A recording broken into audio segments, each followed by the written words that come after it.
Selamat pagi, siang, sore, dan malam.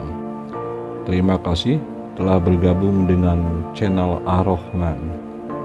Jangan lupa dukungannya untuk kelangsungan channel kami dengan cara like, subscribe, dan nyalakan tombol notifikasinya agar tidak ketinggalan video-video kami selanjutnya.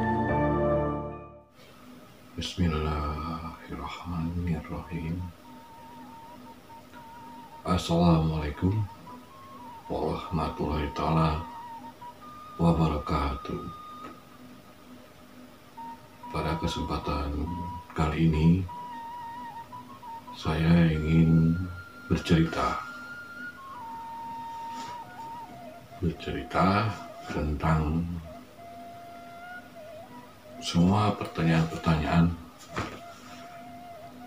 dari beberapa kawan yang bisa sedikit saya jelaskan. Begini ceritanya. Ada pertanyaan, bagaimana kalau kita tiba-tiba bertemu dengan budak aku? Karena kalau menurut cerita, budak Angon memiliki pengetahuan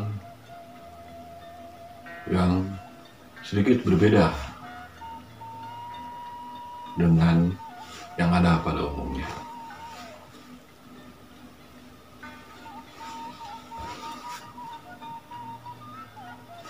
Saya akan coba jelaskan. Pengertian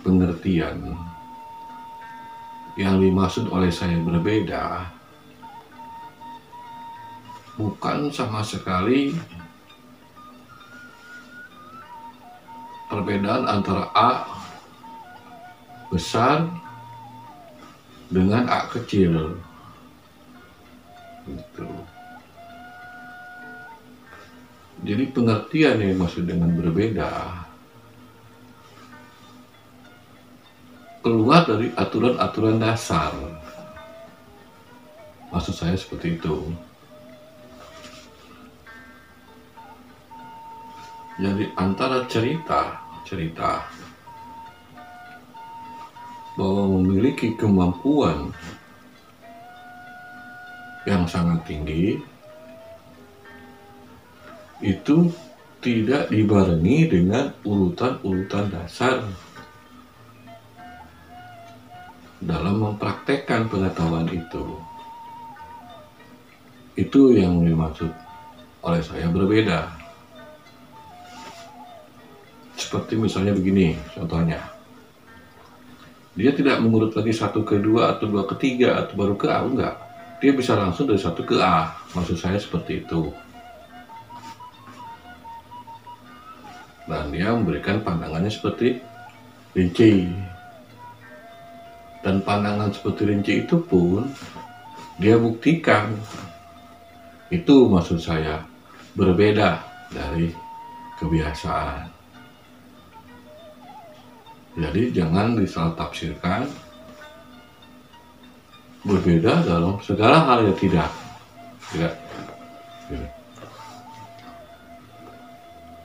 Jadi pengertian dari cerita yang saya ajukan tadi, yang kemarin saya ceritakan, kemampuan meloncat dari sebuah aturan begitu. Maksudnya kita harus mengambil A itu dengan pola prihatin 1 bulan misalnya, atau 30 hari. Dan dia mampu menyelesaikan hanya dengan 3 hari. Jadi ada hukum yang berbeda gitu. Tapi kemampuannya sama dengan kalau kita mengambil prihatin 30 hari. Nah, maksud saya seperti itu. bukan berbeda dalam segala halnya, enggak, gitu. Tidak. Gitu. Dalam menjalaninya sama, cuma kita ini biasa misalnya melakukan 1 sampai 30 hari.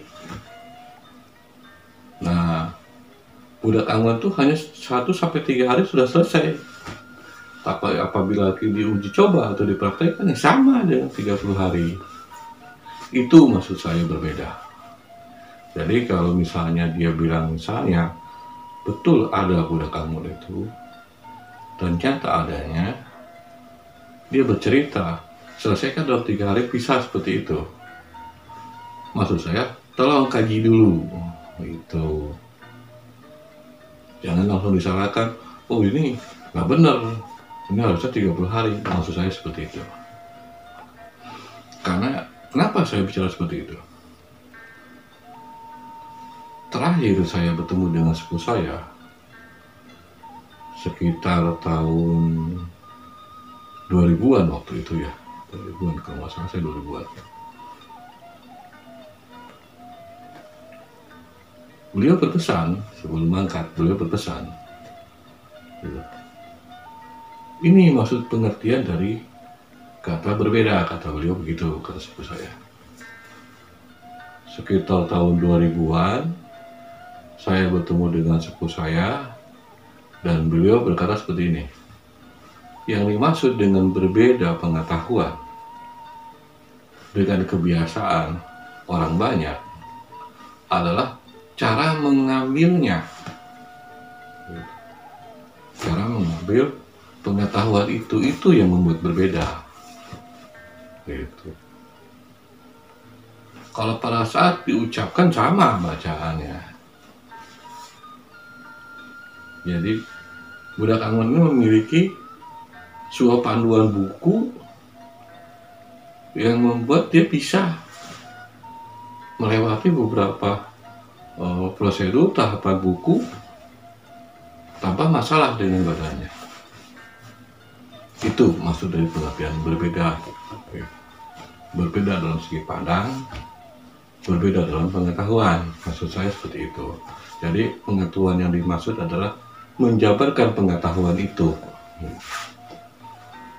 Yang biasanya kita harus mengambil misalnya 41 hari, budak anggun hanya cukup dengan 3 hari dia bisa menyelesaikannya. Itu maksud saya. Gitu. Jadi ada lagi pertanyaan dari beberapa kawan juga.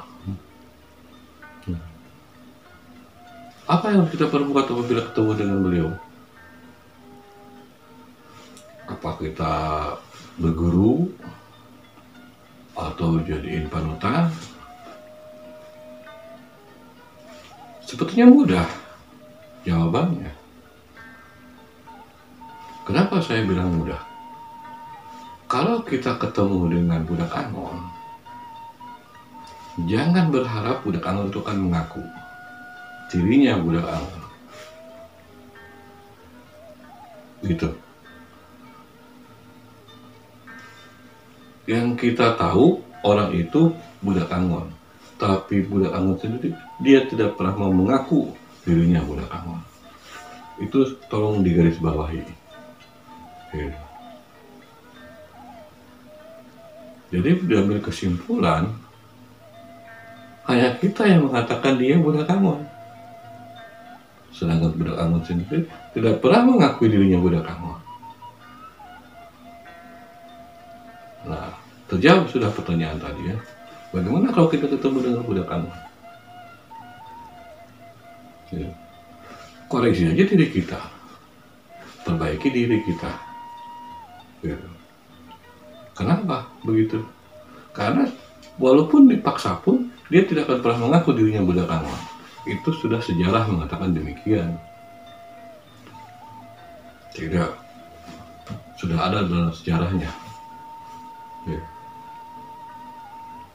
Paling kita mengakui dia orang yang mengerti, orang yang memiliki budi pekerti yang luhur, tempat kita untuk bertukar pikiran, tempat kita untuk menjadikan dia kawan. Paling begitu aja konsepnya. Karena dia sendiri tidak akan pernah mau mengakui dirinya budak anggon. Itu kalau menurut cerita sepupu saya. Dan sampai sekarang ini pun saya masih mendalaminya. Gitu. Karena ada pengertian carilah olehmu. Makanya para sepupu saya sering bilang ke saya, budak anggon bisa ada di sekitar kita. Lalu saya tanya, dari mana kita tahu? Perhatikan aja kawan-kawannya. Karena menurut cerita atau sepupu saya, budak anggon dikelilingi oleh kawan-kawannya. Gitu. Dan semua kawan-kawannya memiliki ilmunya sangat tinggi. Garis bawahi kata sepupu saya. Jangan kamu anggap sepele kawan-kawannya budak anggon. Karena kawan-kawannya budak anggon itu pun telah dipersiapkan untuk memiliki ilmu yang tinggi. Saya sedikit kaget. Ternyata budak anggon tidak sendirian. Itu dalam pikiran saya. Nah, menjawab pertanyaan kawan kita tadi, kalau kita sulit untuk mengerti ataupun tahu bahwa di depan kita budak anggon, kita perhatikan aja kawan-kawannya. Kalau dari kawan-kawannya, mayoritas kawan-kawan dekatnya, ada sifat-sifat seperti sombong, tinggi hati, ini bisa diambil kesimpulan bahwa itu bukan budak anggon.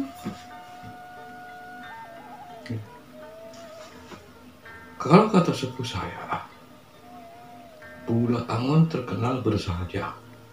Berarti kawan-kawannya pun semuanya bersahaja. Budak anggon tidak akan pernah mau mengakui dirinya budak anggon, walaupun dalam posisi terjepit.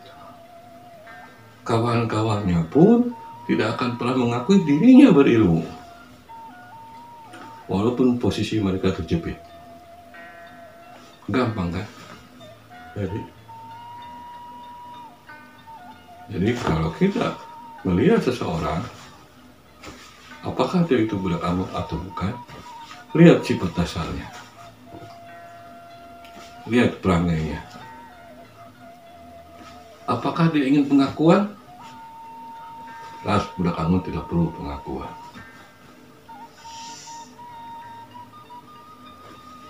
Jadi maksud dari keterangan ini, saya ingin menjelaskan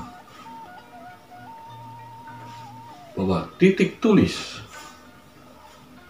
budak anggon menurut cerita ada sebelum orang tuanya ada.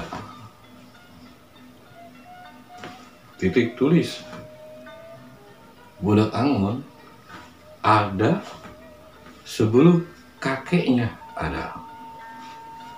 Itu cerita yang tidak bisa kita hindari, karena cerita itu dari Ugo Wangsit Siliwangi, di mana kakek neneknya pun belum ada, di mana orang tuanya pun belum ada.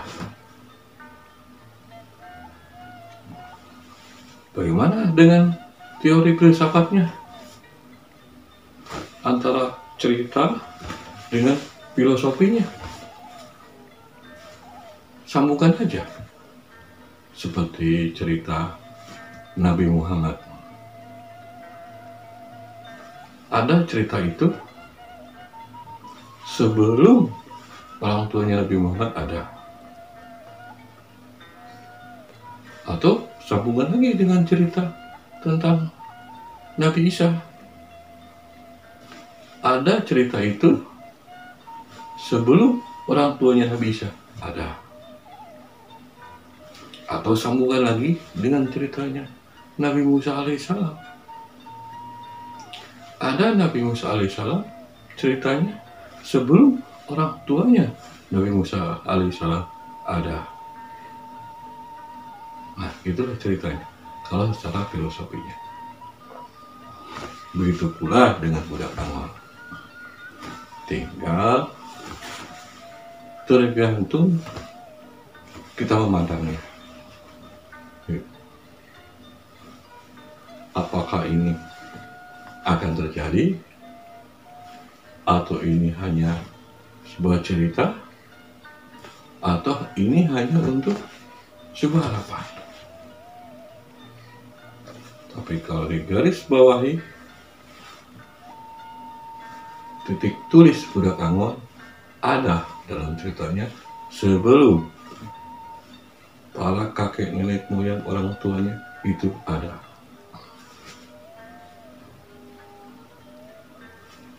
Saya rasa saya cukup. Hanya itu yang bisa saya sampaikan. Apabila ada perkataan saya yang salah, saya mohon maaf lahir batin dunia akhirat. Terima kasih. Semoga bermanfaat. Assalamualaikum warahmatullahi taala wabarakatuh.